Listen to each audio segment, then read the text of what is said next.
Olá, meus irmãos, que a graça e a paz do Senhor Jesus esteja com você. Estamos de volta mais uma vez para juntos estudarmos mais uma lição da Escola Bíblica Dominical. E desta feita vamos estar estudando a lição de adultos da editora Betel, que traz por tema Ezequiel, o profeta com a mensagem de juízo, arrependimento, restauração e manifestação da glória de Deus. E a lição de hoje é a lição de número 5, que traz por título a lei da responsabilidade pessoal. O texto de referência, ou textual, está registrado em Ezequiel, capítulo 18, verso 4, que diz o seguinte: Eis que todas as almas são minhas, como a alma do Pai, também a alma do Filho é minha. A alma que pecar, essa morrerá. A verdade aplicada diz: Deus deseja a salvação de todos, porém cada ser humano tem a responsabilidade de se arrepender para que seja salvo. Temos 3 objetivos na lição de hoje. O primeiro deles é explicar a responsabilidade pessoal de cada um. Segundo, mostrar a responsabilidade de ser diferente. E terceiro, ressaltar que Deus quer que todos sejam salvos. Então hoje a lição que vamos estar estudando é uma lição que vem falar sobre esta lei, a lei da responsabilidade. É comum a gente ouvir as pessoas, quando a gente fala de juízo, quando a gente fala de fogo eterno, de perca da alma, né, no Geena, as pessoas elas costumam rebater, né, esses questionamentos dizendo que Deus não vai fazer isso porque Deus é amor, que Deus seria esse se tivesse destinando as pessoas para uma destruição. No entanto, elas esquecem que nós temos o livre-arbítrio, que aqui é tratado como responsabilidade. É nós que fazemos o caminho que queremos andar. Somos responsáveis pelo nosso destino. Então, aquilo que nós escolhermos para a nossa vida é que vai determinar o nosso futuro na eternidade. Uma eternidade com Deus ou uma eternidade sem Deus, uma eternidade de sofrimento. Então não adianta a pessoa muitas vezes questionar achando que Deus não vai condenar ninguém, que Deus não vai julgar ninguém, que Deus é amor e misericórdia. Deus é amor, Deus é misericórdia, mas nós temos esse privilégio de poder escolher, né? Ou essa tristeza, né? Ou esse lamento de escolher o que é errado. Então nós somos responsáveis pelo nosso futuro. O futuro depende de cada um de nós. Somos nós que decidimos. Queremos a eternidade com Deus ou não? A resposta, cada pessoa deve ter para resolver esse questionamento. E Deus não vai interferir na atitude que eu e você tomar. A atitude que eu tomar, a atitude que você tomar, Deus respeita por conta do livre-arbítrio. Só que lá na frente, eu serei responsabilizado se alguma coisa não der certo. E eu não vou poder acusar ninguém, muito menos a Deus, pelo o infortúnio de não ter conseguido algo que eu sonhava conseguir. Então, meus amados irmãos, dito isso, vamos então aqui ao texto de referência que está registrado em Ezequiel, capítulo 18, a partir do verso 19, que diz: Mas dizeis, por que não levará o filho a maldade do pai? Porque o filho fez juízo e justiça e guardou todos os meus estatutos e os praticou, por isso certamente viverá. Então aqui nesse primeiro ponto, a pergunta é: por que o filho não levará a maldade do pai? Exatamente por conta do que acabamos de dizer. Porque cada um é responsável pelas suas escolhas. Ninguém pode salvar ninguém. Eu não salvo os meus filhos, nem eles podem me salvar. Mas cada um precisa lutar pela sua salvação. É uma responsabilidade individual de cada um. No versículo 20 está dizendo assim: A alma que pecar, essa morrerá. O filho não levará a maldade do pai, nem o pai levará a maldade do filho. A justiça do justo ficará sobre ele, e a impiedade do ímpio cairá sobre ele. Desviando-se o justo da sua justiça, e cometendo iniquidade, morrerá por ela, na sua iniquidade que cometeu morrerá. mas convertendo-se o ímpio da sua impiedade que cometeu, e praticando o juízo e a justiça, conservará este a sua alma em vida. Por isso que na lição passada nós falamos sobre a responsabilidade, né, do profeta.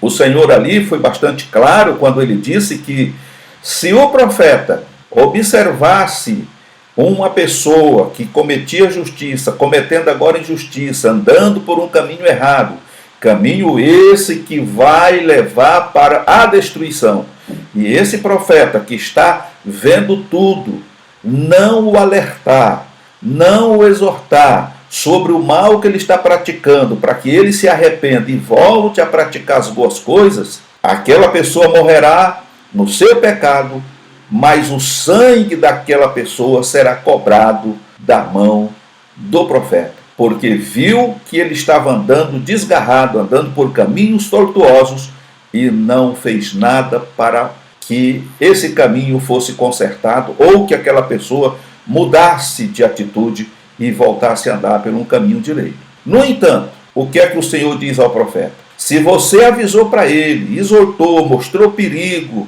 e falou com todas as letras o que poderia acontecer com ele se não mudasse de atitude, e ele não deu ouvido, ele continuou praticando o mal, ele vai morrer no seu pecado, mas tu te livraste do sangue dele, porque no seu pecado ele morreu, então você está livre.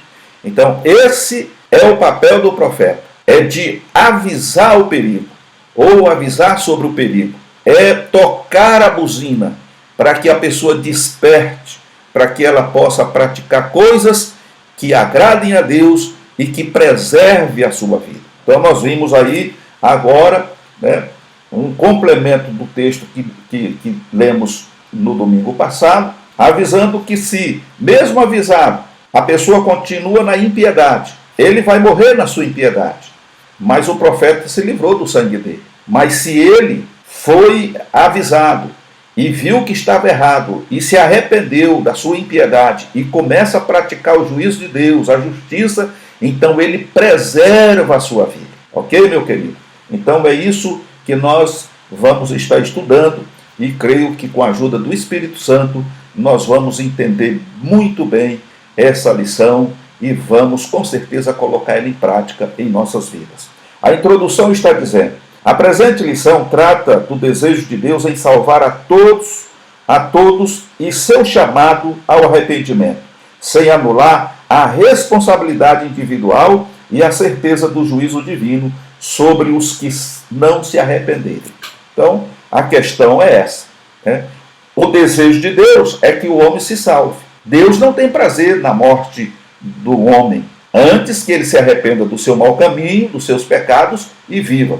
E quando nós falamos aqui que Deus não tem prazer na morte do homem, Deus aqui não está falando dessa morte física, mas Deus está falando da morte eterna, ou seja, da separação eterna, ok? Então a gente precisa subentender isso aqui, deixar subentendido que a morte que o Senhor se refere aqui na palavra não é a morte física propriamente dita, mas a separação eterna do homem de Deus. Por quê? Porque depois da condenação, depois do juízo e depois da sentença que Deus vai dar a essas pessoas ímpias, elas serão lançadas no Geena. E lá não haverá retorno. Para toda a eternidade eles vão estar lá isolados de Deus e de tudo que possam ou que poderiam fazer para voltar atrás. Ok? Então é considerado como uma morte, né? Morte, mas na verdade é a separação do homem de Deus quando ele for julgado e condenado. O primeiro tópico vem falando sobre a responsabilidade pessoal de cada um. Aí no capítulo 18 de Ezequiel, trata de um tema que também está presente nos dias de hoje, na mente de muitos, a questão da responsabilidade pelo estado de uma pessoa, seja, dentre outros, social, psicológica, financeira, espiritual. Na presente lição, evidentemente, nos deteremos no aspecto espiritual, o qual resulta em atitudes para com o próximo, conforme registra ali Ezequiel capítulo 18, ali do versículo 6 a 8, vai estar, né, registrado tudo isso que já frisamos aqui. Como está meu relacionamento com Deus? Essa é a primeira pergunta. Qual a minha responsabilidade no estado em que se encontra meu relacionamento com Deus? Então são perguntas que eu cotidianamente, você também cotidianamente precisa fazer essa análise, né, para saber como estamos com Deus. Por quê? Porque, irmãos, nós somos pecadores redimidos pelo sangue do Cordeiro, sem dúvida nenhuma, mas isso não nos isenta de pecarmos, de falharmos, de fazermos coisas que muitas vezes desagradam ao Senhor, entristece o Espírito Santo. Então, essa análise é necessária ser feita diariamente. Como está o meu relacionamento com Deus? Eu estou percebendo, sentindo que o meu relacionamento com Deus está um tanto complicado, está frio. Como é que está o meu relacionamento com Deus? Então é momento de fazer uma reflexão. É momento de verificar aonde eu falhei. Porque às vezes, irmão, geralmente a gente comete falhas e nem percebe. Ninguém é perfeito, perfeito é só Jesus. Nós estamos lutando para chegarmos na perfeição, mas ainda não somos perfeitos. Então, automaticamente, é fato que, vez ou outra, a gente está falhando. Quantas vezes hoje, nesse dia, você não cometeu alguma falha diante de Deus? E ontem? E antes de ontem? E a semana passada? Então, se a gente começar a fazer uma reflexão, nós vamos perceber que nós estamos em dívida com Deus. Muitas coisas deixou de acontecer porque nós, sem perceber, nos afastamos de Deus. E o nosso relacionamento esfriou. Então é preciso, como eu costumo sempre dizer aqui, é preciso um conserto diariamente, sabe? Um arrependimento diariamente, pedindo ao Senhor que venha perdoar os nossos pecados, que renove as nossas forças, que venha nos renovar com dons espirituais, que nos dê dom de discernimento, que abra os nossos olhos espirituais, para que a gente possa sempre estar atento, alerta, e não venha cair na cilada do inimigo, porque ele vem sorrateiramente e quando você pensa que não, você já cometeu alguma coisa, alegrou o diabo e entristeceu o Espírito Santo. E a gente precisa vigiar. No entanto, o Senhor diz, vigiai e orai. Vigiar só não resolve, mas orar junto, vigiar e orar ajuda bastante. Por quê? Você vigia e ora. E quando você ora, você adquire força, poder e discernimento para poder se desvencilhar daquelas coisas que vêm, né, camuflada, mascarada de alguma coisa boa e no fim é veneno, é morte na panela. Tá bom? E aí a segunda pergunta, qual a minha responsabilidade no estado em que se encontra meu relacionamento com Deus? Qual a minha responsabilidade? É claro que Deus jamais vai ser infiel, né?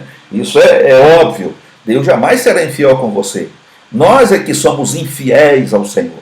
E quando nos tornamos infiéis, é nós que nos afastamos do Senhor. O Senhor está exatamente onde você deixou. Você se afastou porque foi atraído por alguma coisa. Então aí a necessidade de voltar. Por isso, mais uma vez, o Senhor diz, lembra-te de onde caíste e arrepende-te, tá certo? E volta ao primeiro amor. Então, sou eu, é você, é nós que precisamos reconhecer as nossas falhas, os nossos erros e nos voltar para Deus, para que possamos ser alcançados pela sua misericórdia e pela sua graça. Louvado seja o nome do Senhor. No primeiro ponto, nós temos aqui a tendência humana de transferir responsabilidade. A gente tem essa mania, né, de transferir responsabilidade. A gente nunca quer assumir uma falha, um erro. Essa falha e esse erro é sempre de alguém, nunca nós. Nós somos aos nossos olhos, perfeito. Mesmo que tenhamos consciência de que praticamos aquilo, na hora do pega para capar, de dizer fui eu e eu estou aqui pronto para ser punido, se for o caso, não. Olha, eu fiz, realmente, eu errei, mas eu errei porque fulano, cicrano e beltrano não me explicaram direito, ou não fizeram da forma que deveria ter feito. Então eu, inocentemente, sem querer, acabei errando e fazendo isso. Então eu não assumo essa culpa, porque antes de mim passou fulano, cicrano e beltrano. Então essa é a tendência da maioria das pessoas, para não dizer de todas, né? Da maioria das pessoas, a gente está errado, é flagrante, mas você sempre vai ter uma desculpa. Se você está num carro e bateu o carro, perdeu o controle por uma barbeiragem ou porque deu algum problema, você bateu, machucou, amassou outro carro ou alguma coisa, danificou algum bem, você vai com certeza botar a culpa no carro. Não, eu estava bem, eu estava dirigindo direitinho, de repente eu não sei o que aconteceu, né? Então a gente nunca quer assumir a responsabilidade. E quer saber por quê? Por causa de Adão e Eva. Quando Deus inquiriu eles lá no Éden, Adão disse: eu comi porque a mulher me deu. Eu comi simplesmente porque ela falou que era tão bom que eu achei por bem experimentar. Eva, por que você fez isso? Não, Senhor, espera aí. Eu comi porque a serpente falou que era bom. Então, quer dizer, ninguém nunca assume a responsabilidade. Pois bem, o primeiro casal, né? Vemos a tendência humana de explicar suas atitudes com as atitudes do outro. A mulher que tu me deste por companheira, ela me deu da árvore e comi. Gênesis 3:12. Né? Esta foi a explicação de Adão para Deus. Como se o homem não tivesse escolha, ou como se fosse apenas vítima. A mulher foi dada por Deus e o fruto foi dado pela mulher. Ao se dirigir à mulher, esta respondeu a Deus que a serpente a enganou. Assim, tal tendência tem acompanhado a história da humanidade ao longo da sua existência. Que o estudo da presente lição contribua para que não nos esqueçamos que, se somos vítimas de algumas situações, somos também agentes portadores responsáveis da imagem de Deus, como descreveu Lerry Greber. Então, irmãos, a responsabilidade ela é individual. E é isso que nós precisamos, como cristão, ter em mente, assumir isso. Pois a palavra do cristão é sim, sim e não, não. Por quê? Porque o que passar disso é procedência maligna. O crente, ele, mesmo que haja algo complicador, mas a verdade tem que ser dita, a verdade tem que ser primada, porque a mentira, ela dura um tempo, mas ela não dura todo o tempo. Mais cedo ou mais tarde, a mentira vai cair por terra, a verdade vai prevalecer e vai ser complicado para você. Porque você convenceu a todas as pessoas de que você não tinha praticado isso ou não tinha praticado aquilo. E de repente, vem tudo à tona. E aí, irmão, como é que você vai ficar? Sem descrédito, sem moral e outras coisas mais. Então a verdade, ela tem que estar na nossa boca, na nossa mente, no nosso coração. Errei, reconheço. O que eu posso fazer para consertar isso? O que eu devo fazer? É bem por aí que a palavra de Deus nos orienta e nos ensina. Uma determinada feita, quando eu estava nativo ainda, trabalhando, eu sempre visitava as empresas por conta do meu trabalho, e uma vez, próximo ao relógio de ponto, tinha lá um cartaz dizendo: quebrou, pague, derramou, limpe, sujou, limpe, danificou, conserte. Então, quer dizer, ali estava uma orientação para que as pessoas assumissem a sua responsabilidade e culpa. Então você deixou cair um copo, quebrou. O que você vai ter que fazer? Juntar, limpar e pagar. Esse é o correto. Ou não, se for, se a pessoa disser, não tem importância, tudo bem. Mas o correto é pagar, porque você danificou. Você quebrou o objeto, você deve mandar consertar. Leva numa assistência técnica, numa concessionária e manda consertar. Por quê? Porque você provocou aquele dano. Então a verdade é isso. Agora, não adianta você quebrar ou danificar alguma coisa e dizer, não, eu não tive culpa. Ou foi sem querer. Pode ter sido sem querer, mas isso aconteceu com você. E se aconteceu com você, você precisa reparar o dano. É isso que a palavra de Deus nos orienta. Porque é uma responsabilidade. Ok? No segundo ponto, está falando sobre a capacidade de escolher. Um dos aspectos de imagem de Deus em nós é a nossa capacidade de escolher. Ao criar o primeiro casal, Deus lhe concedeu a liberdade de escolha entre fazer o certo e o errado, conforme está registrado em Gênesis, no capítulo 2, do verso 16 a 17. O ser humano possui a faculdade intelectual e volitiva que lhe permite raciocinar, pensar, decidir. Evidentemente que o pecado também atingiu esta capacidade humana, porém a Bíblia revela que a pessoa não perdeu de todo essa faculdade, conforme está registrado em Deuteronômio, capítulo 30, verso 19 a 20, e Josué, capítulo 24 e versículo 15. Notemos que as expressões usadas por Josué, se alguém quer vir após mim, Lucas 9, 23, e se alguém vier a mim, Lucas 14, 26, indicam a necessidade de uma reflexão inteligente.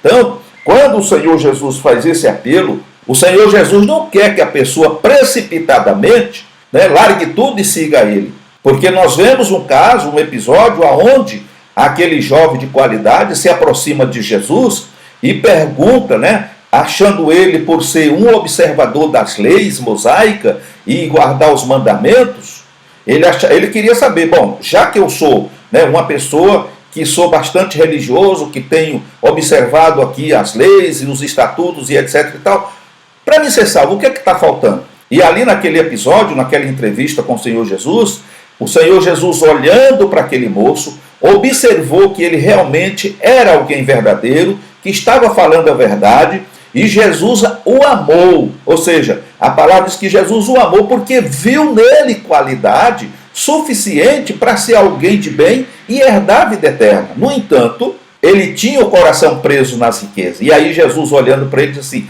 ainda te falta uma coisa. De tudo que ele tinha que fazer, só faltava uma para concluir. E ele pergunta, o que é? O que me falta ainda? E aí o Senhor responde para ele e diz, vai, vende tudo que tens e dá aos pobres e terás um tesouro no céu. E qual foi a decisão daquele moço? Se retirou. Ele fez uma reflexão ali, como é fato, precisa ser feita, e ele entendeu que ele estava muito bem obrigado, vivendo a vida que ele vivia, com o poder aquisitivo que ele tinha, ele não precisava pedir esmola, ele não passava por pobreza, e ele distribuir os seus bens, ele ia ficar em igual situação aos pobres. De repente ele ia ter dificuldade para sobreviver ou manter aquele luxo que ele tinha. Então ele preferiu continuar com a riqueza dele.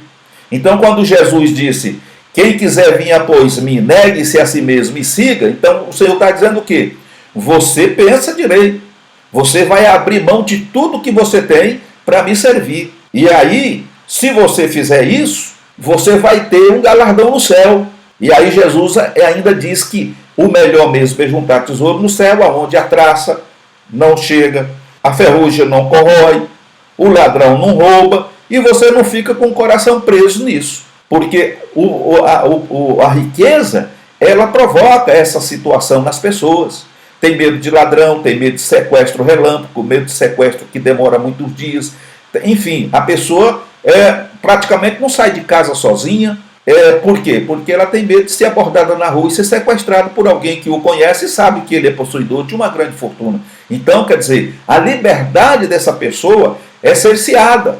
Ela fica sem liberdade. E quando sai, tem que sair com um aparato de segurança, tem que ir nos lugares já pré-determinados, antes tem que ir lá aos batedores para ver se está tudo em ordem, preparar para ele poder chegar, para não correr nenhum risco. Então essa é a vida de quem possui muita riqueza, muita finança nesse mundo. Não vive uma vida. Se vai querer tirar um lazer, tem que ir em lugares isolados e cercado por segurança para que ninguém chegue lá para perturbar. Enfim, mas quem tem Jesus e quem escolhe servir a Jesus, seguir a Jesus, pode não ter nada nesta vida, mas tem uma vida eterna garantida e um tesouro no céu. Louvado seja o nome do Senhor. No terceiro ponto vem falar sobre a culpa coletiva, não excluir a individualidade. A culpa coletiva não exclui a individual, ou seja, a culpa coletiva não exclui a individual. Por quê? Porque se todos pecaram, como diz Paulo, porque todos pecaram, isso não quer dizer, mas todo mundo pecou, então eu só sou mais um no meio da multidão. Não. A responsabilidade individual, ela permanece. Porque é cada um por si, como a gente costuma dizer, e algumas pessoas usam esse jargão, né? É cada um por si e Deus por todos. Mas, na verdade, é eu e Deus. Eu não posso fazer nada pelos outros no que diz respeito à vida espiritual, à salvação. Então, eu preciso me aproximar de Deus, reconhecer os meus pecados e falar do amor de Deus para aquelas pessoas que não conhecem, para que eles também reflitam e venham seguir Jesus e obter do Senhor Jesus a aliança, a reconciliação por conta daquele pecado que destroçou tudo e nos afastou de Deus. Então diz aqui que tanto o profeta Jeremias como Ezequiel mencionam um provérbio que estava sendo bastante usado pelo povo de Israel, conforme está registrado em Jeremias capítulo 31, verso 29, e Ezequiel 18, verso 2, que atribuía aos antepassados a culpa pelos sofrimentos do presente. É certo que as gerações anteriores, aquela dos profetas, tinham cometido graves pecados, vindo os relatos históricos dos tempos de Acais, Manassés, Amon e tantos outros. Contudo, tal fato não justificava a conduta dos contemporâneos de Jeremias e Ezequiel, pois também tinham a revelação divina e, consequentemente, não eram ignorantes quanto ao que Deus requeriria, ou seja, arrependimento do povo. Ou seja, a minha situação está desse jeito por conta de Adão e Eva. Eles são os culpados. E agora, por conta disso, eu vou continuar sofrendo. Eu não vou procurar uma saída, não vou procurar mudar de atitude. Então, isso nos justifica.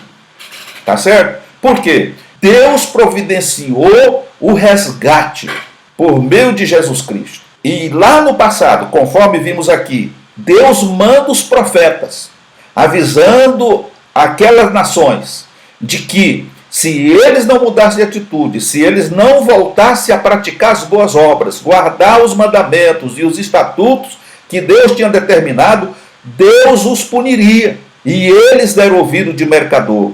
Eles não fizeram caso da palavra de Deus através dos profetas. A um açoitaram, a outro aprisionaram, a outros mataram. Enfim, o resultado é que Deus mandou o juízo. Agora, aqueles morreram no pecado.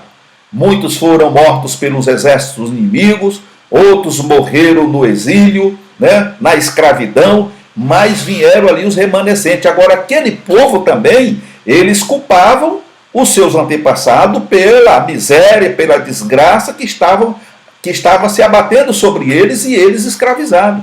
Então Deus levanta o profeta, tudo bem. Eles erraram lá no passado, mas você está ouvindo a palavra, então ainda tem um conserto. E o conserto qual é? É você se voltar para Deus, abandonar os ídolos, abandonar o pecado de uma forma geral, se voltar inteiramente para o Senhor, e o Senhor vai abençoar vocês. O Senhor vai levar vocês de volta para Jerusalém, vai restituir o que vocês perderam. Tá? O problema é a pessoa querer abrir mão do pecado e querer se voltar para o Senhor. Às vezes é mais doce o pecado, porque servir o Senhor há um preço a ser pago. Então o pecado é isso aí, é gratuito, é bom, não dói, mas um dia vai doer muito e vai doer para sempre. Então isso nós precisamos ter em mente. Louvado seja o nome do Senhor Jesus. No segundo ponto, no segundo tópico, nós vamos ver aqui sobre a possibilidade de ser diferente. Diante de tudo que falamos, agora vamos falar aqui sobre a maneira de ser diferente.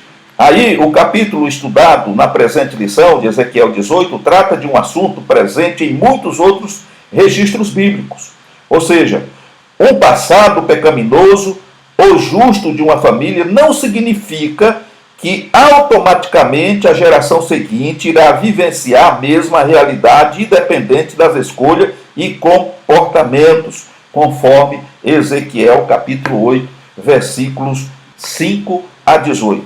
Então, o fato de uma família ter vivido no pecado, os seus descendentes, obrigatoriamente, não devem continuar no pecado. Por quê? Porque existe hoje uma forma da pessoa se livrar. Não é o pecado, nós poderíamos dizer que ele é uma bactéria hereditária, porque nós herdamos o pecado de Adão e Eva. né?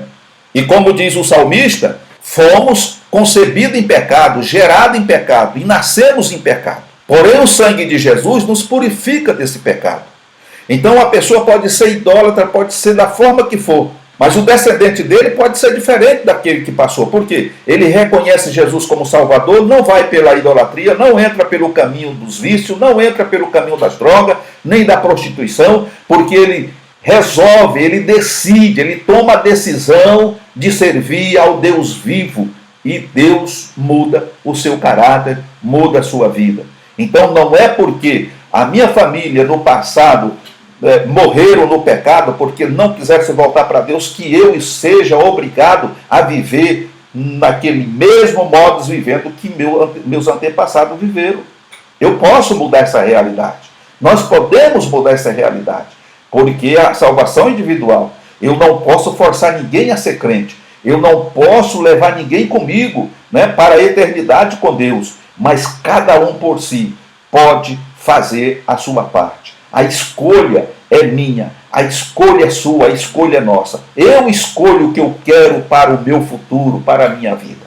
Louvado seja o nome do Senhor. No segundo ponto, vem dizendo que o exemplo de 4 gerações de reis de Judá, né? Qual foi o exemplo desses 4 reis de Judá? Para exemplificar o texto de Ezequiel 18, de 5 a 18, podemos citar a história bíblica de 4 reis de Judá: Ezequias, Manassés, Amon e Josias, conforme registra a 2ª Crônica, capítulo 29, aqui não está o capítulo, está de 29 a 35, acho que um erro gráfico aqui, como foram diferentes as posturas dos reis quanto ao relacionamento com Deus, mesmo diante das escrituras, dos profetas e dos exemplos que tinham. O histórico familiar pode influenciar, mas não determina. A pessoa, principalmente em nossa realidade de abundância, de proclamação da palavra de Deus, ao alcançar determinada idade, precisa exercitar sua capacidade de discernimento quanto aos valores e crenças recebidos da família, sempre à luz da palavra de Deus, conforme registra o Salmo 119, verso 9, e o Salmo 105, e o versículo 105. Ok? Então nós vemos aqui, algumas vezes eu tive o privilégio, vamos dizer assim, ou a tristeza de ouvir pessoas que nasceram naquela outra religião de Roma. E ao falar de Jesus para algumas pessoas dessa categoria, eles falaram assim: olha, o meu pai é, a minha mãe, toda a minha família é, e eu nasci nela e vou morrer nela. Ou seja, na religião lá de Roma, tá certo? Então, quer dizer, a pessoa, ela determinou isso para a vida dela. Ela pode fazer escolhas. Ela pode, pelo menos, procurar conhecer Jesus, né? Sair da idolatria. Mas a pessoa já tem, né? Já tem essa decisão, esse pensamento formado dentro de si, e ela não muda. Meu pai nasceu, minha mãe nasceu nessa religião, eu nasci nessa religião, fui criado nela, nela eu estou e nela eu vou morrer. Então a pessoa fechava completamente a porta para qualquer outro tipo de explicação acerca de Deus, da palavra de Jesus Cristo e etc. Ela encerrava ali o assunto dessa forma. É lamentável isso, mas são escolhas, porque a gente sabe que o ídolo não é nada, ele não tem poder algum, ele não pode fazer nada. Quem salva é Jesus. Está escrito que abaixo do céu e acima da terra nenhum outro nome é dado entre os homens que possa salvar, a não ser o Senhor Jesus. Então, irmãos, a gente encontra essas dificuldades, mas como o assunto que estamos tratando aqui é sobre a responsabilidade, então compete a nós, né, muitas vezes tristes, lamentamos pela escolha, pela decisão da pessoa, e o que temos que fazer é orar para que Deus venha quebrantar o coração. De repente, lá na frente, Deus usa uma outra pessoa e ele abre um coração um instantinho ali e o Espírito Santo o convence do pecado, do juízo e da justiça. Louvado seja o nome do Senhor. Então nós vemos aqui que no segundo ponto aqui nós vamos estar falando sobre o valor da conversão. A mensagem de Ezequiel deixa claro ao povo que é possível ser diferente. Mas se o ímpio se converter, mas convertendo-se o ímpio da sua impiedade, Ezequiel 18, 21 a 27, Converter no hebraico é um termo usado para expressar, entre outros significados, mudança de reações, atitudes e sentimentos. O povo de Israel, no tempo de Ezequiel, certamente conhecia o exemplo do rei Manassés, que quando levado cativo orou e se humilhou diante do Senhor e alcançou misericórdia e restauração. 2 Crônica 33, 11 a 29. Deus não rejeita um coração humilde e arrependido. Salmo 51, verso 17. Então, como vimos aqui, se o ímpio abandonar a impiedade, dê ouvido à voz do Senhor, se arrepender do seu mau caminho, se humilhar diante do Senhor, quebrantar o seu coração, então Deus o restaura. Foi o exemplo que foi dado aqui do rei Manassés. Quando ele viu que estava perdido, ele se humilhou diante do Senhor, reconheceu os seus erros, confessou as suas falhas e alcançou a misericórdia e a restauração. Por quê? Porque Deus não rejeita um coração humilde. Então, essas qualidades é necessário que o crente tenha. O cristão verdadeiro, como disse a princípio, nós pecamos 24 horas por dia. Mas o importante é nós reconhecermos que somos falhos e sempre estar clamando ao Senhor para nos ajudar, a ter misericórdia, nos fortalecer, para que a gente não venha pecar deliberadamente. Porque quando isso acontece, nós estamos não só crucificando o Senhor novamente, mas a expectativa para nós é de juízo e de fogo eterno. Então precisa ter muito cuidado com isso. Isso está registrado lá na carta aos Hebreus. E o terceiro ponto está falando aqui sobre a relevância da resposta humana para Deus. A possibilidade de ser diferente passa pela resposta de uma pessoa diante do anúncio da palavra de Deus. O apóstolo Paulo enfatizou este assunto em Romanos capítulo 10, verso 3, depois verso 18, 21. O apóstolo diz que os judeus rejeitaram a maneira de Deus agir e foram rebeldes, mesmo o Senhor enviando seus mensageiros e estendendo as suas mãos. Tal postura do povo também era realidade no tempo de Ezequiel. O caminho do Senhor não é direito. Ezequiel 18, 29. Além de acharem que estavam sofrendo injustamente, Ezequiel 18, verso 2, e nós, que resposta, reação estamos tendo diante do agir e da palavra do Senhor? Então, trocando isso aqui, miúdo, o povo de Israel dizia que o caminho do Senhor não era perfeito, porque quando o Senhor mandava a seca, falta água, os animais morriam, não produzia terra, Deus estava fazendo aquilo porque ele achava isso agradável diante dos seus olhos? Não, por causa do pecado do povo. Era o povo que não se arrependia. Então Deus mandava o juízo. Aí eles diziam assim, não, Deus não está sendo justo com a gente. Como é que pode um negócio desse? Não, está tudo errado.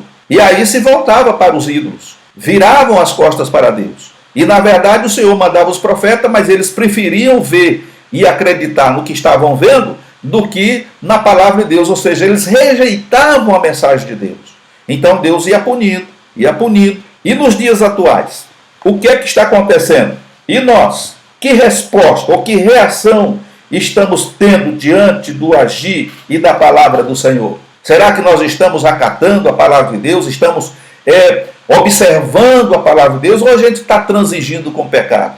Um pouquinho crente, um pouquinho incrédulo, um pouquinho com Deus, um pouquinho com o mundo. Como é que estamos? E as coisas que muitas vezes estão acontecendo? Vamos reclamar para quem? A culpa é de quem? É de Deus ou do mundo? Do inimigo? Ou é nossa por estarmos flertando com o pecado? São coisas que nós precisamos refletir, fazer uma reflexão. Você é 100% crente? Você está lutando para ser fiel ao Senhor? Ou você só é crente quando está lá no templo? São respostas que você deve ter. E as consequências do que acontece com você, de bom ou de ruim, é responsabilidade sua. Se Deus está te abençoando com saúde, te livrando de tanta coisa ruim, te dando graça e você está sendo fiel a Ele, louvado seja o nome do Senhor. Mas se você está passando por momento difícil, crises, doenças e tanta coisa ruim acontecendo, faça uma reflexão. Será que é Deus que está te provando? Será que Deus prova a fé do cristão com praga, com doença, com câncer, com tuberculose, com esse tipo de coisa? É preciso refletir. E aí você vai chegar a um entendimento. Aonde você falhou? Porque, infelizmente, existe aí uma teologia que prega diferente. Que Deus não manda doença para ninguém. Deus não manda, mas permite muitas vezes por conta dos nossos próprios atos. Só há um registro na Bíblia que, se eu não me falhe a memória, de que, aliás, Deus não mandou, mas permitiu que o inimigo tocasse em Jó. E nós vemos o resultado ali. Mas ele se manteve, continuou sendo íntegro diante do Senhor, passou por aquela prova terrível e foi abençoado porque ele realmente era um servo de Deus. E nós? Então são questões que nós precisamos colocar na nossa mente e analisar. Senhor, se hoje fizéssemos aqui um gráfico de como está a minha vida espiritual diante do Senhor, como é que isso estaria? Eu estou com crédito ou estou no débito? Você está entendendo? Então, é isso que nós precisamos fazer. E o último tópico vem falar aqui que Deus quer que todos sejam salvos. Esse é o ponto crucial, primordial para nossas vidas. Deus não quer que ninguém seja condenado ao fogo eterno, ao Geena, ao inferno. Ele não tem prazer nisso. Então diz aqui, o Senhor Deus não deseja que o homem mau morra, mas que se arrependa e viva.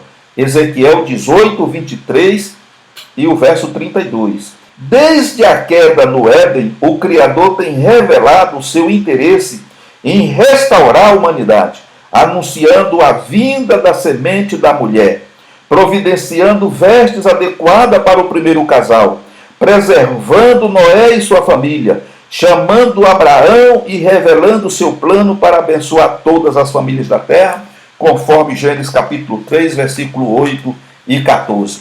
Então nós vemos, irmãos, que algumas pessoas trazem na sua mente que aquela queda do homem lá no Éden pegou Deus de surpresa. E eu garanto para você, biblicamente falando, Deus nunca foi apanhado de surpresa e jamais será.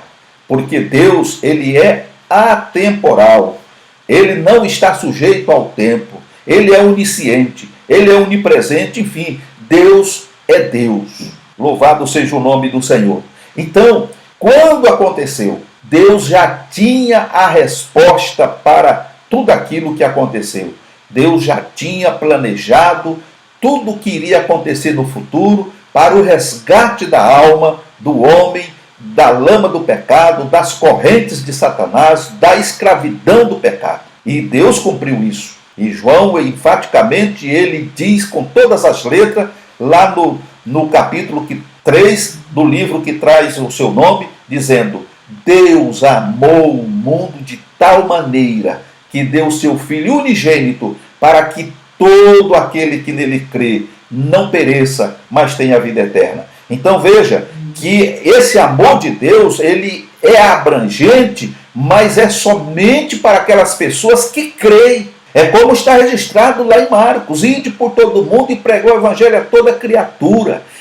Quem crê e for batizado será salvo, e quem não crê será condenado. E a condenação é esta, que a luz veio ao mundo, mas os homens amaram e amam as trevas mais do que a luz. Por quê? Porque as suas obras são más. Essa é a questão. Então, como servos de Deus, profetas de Deus, nós precisamos pregar o evangelho, anunciar que Jesus é o mesmo ontem, hoje e será eternamente, e ele continua salvando e abençoando, porque o desejo de Deus é salvar todo o homem.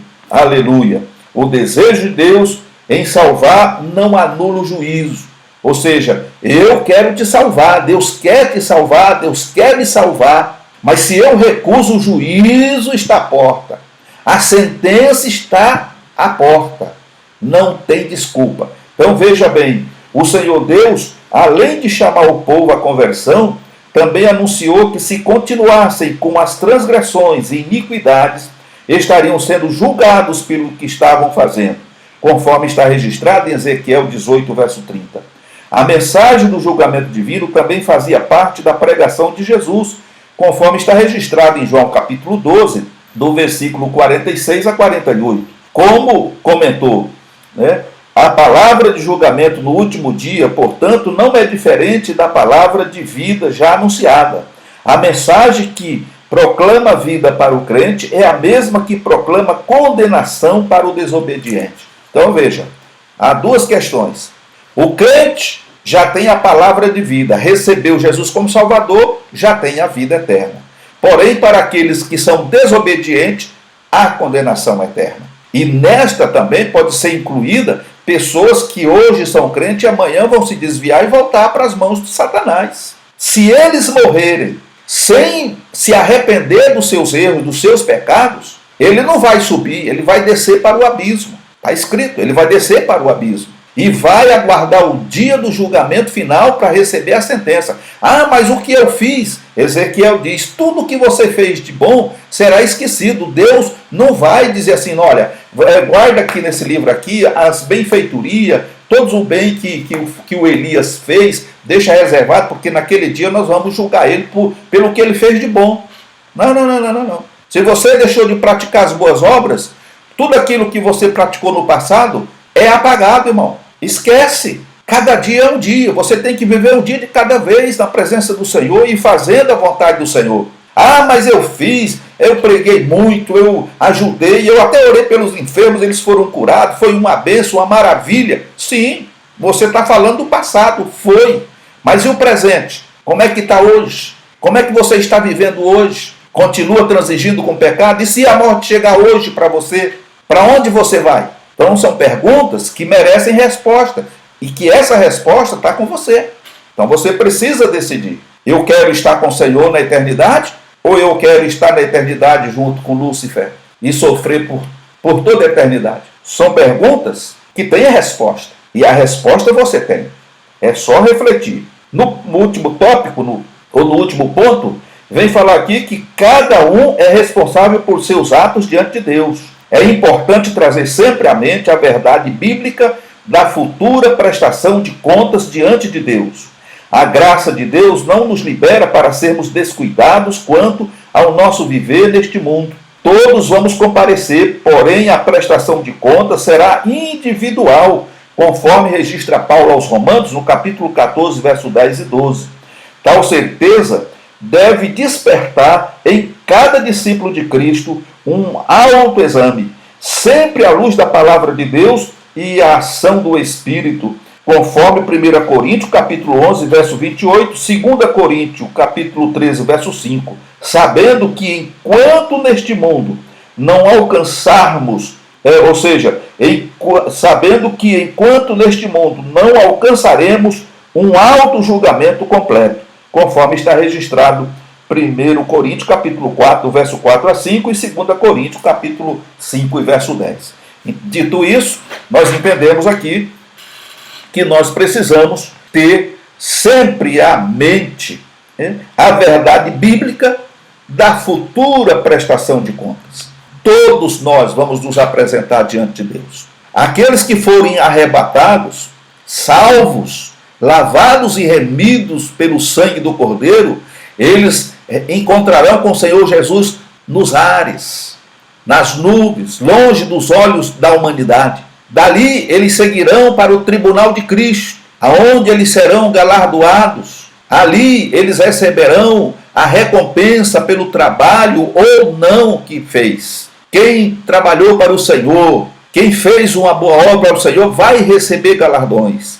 Aqueles que não fizeram nada porque foram desleixados, eles não vão receber nada. No entanto, preservaram as suas vidas na presença do Senhor e serão salvos. No último dia do julgamento final, chamado Trono Branco, então as nações estarão diante do Senhor, inclusive os desviados da casa do Senhor.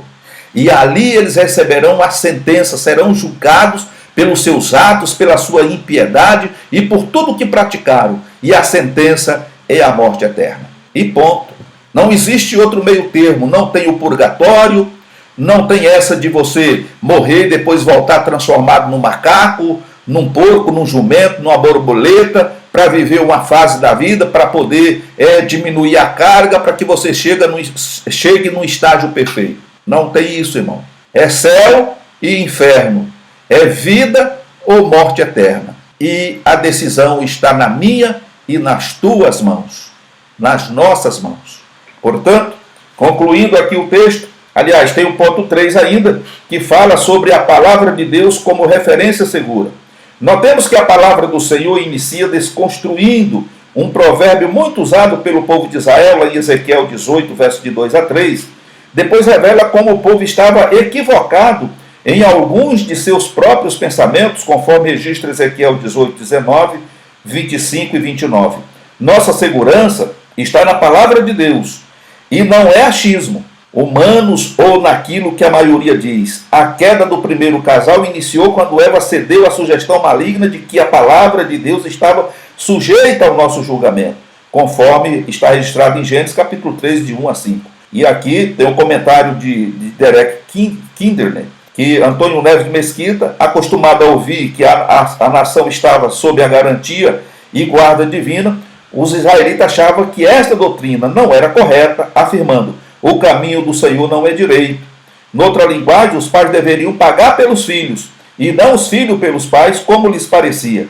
O que havia nesta conexão é que os caminhos dos homens eram tortuosos, enquanto os de Deus eram retos, mas a interpretação era falseada. Então nós vemos aqui que Deus deixa bem claro: o pai não paga pelo pecado do filho, nem o filho paga pelo pecado do pai. O pecado é individual, cada um vai dar conta diante de si diante de Deus, melhor dizendo. Então, meus amados irmãos, para concluir, está dizendo aqui o comentarista: é preciso que perseveremos nos caminhos do Senhor e nos submetamos ao que Deus revelou nas Escrituras e anunciemos a todos para que aproveitem as oportunidades que Ele, em sua graça, tem proporcionado ao ser humano. Então, essa é a nossa responsabilidade, não só de obedecer os estatutos, guardar os mandamentos, seguir após o Mestre e, orientado pelo Espírito Santo, continuar anunciando o Evangelho, pregando que Deus ama todos, mas naquele dia haverá uma separação. Haverá a separação do joio do trigo e do joio. Quem é joio vai ser queimado no fogo, o trigo será levado para o celeiro. Que Deus em Cristo vos abençoe e vos guarde. Querendo Deus, estaremos de volta numa outra oportunidade. E lembrando aos irmãos que já fazem parte do canal, que já são inscritos, né? Que os irmãos continuem dando aquele like, compartilhando esses vídeos nas suas redes sociais. É muito importante, até porque quanto mais joinha nós tivermos lá, mais a plataforma do YouTube vai divulgar esse trabalho para mais gente. E esse é o nosso objetivo, irmãos. Nos ajude nisso, para que nós possamos alcançar o maior número de pessoas no nosso país. Falando uma palavra objetiva, direta, uma palavra de fé, de esperança, às vezes uma palavra exortativa, mas trazendo a palavra de Deus para que por meio dela possamos crescer no conhecimento de Deus e da sua palavra.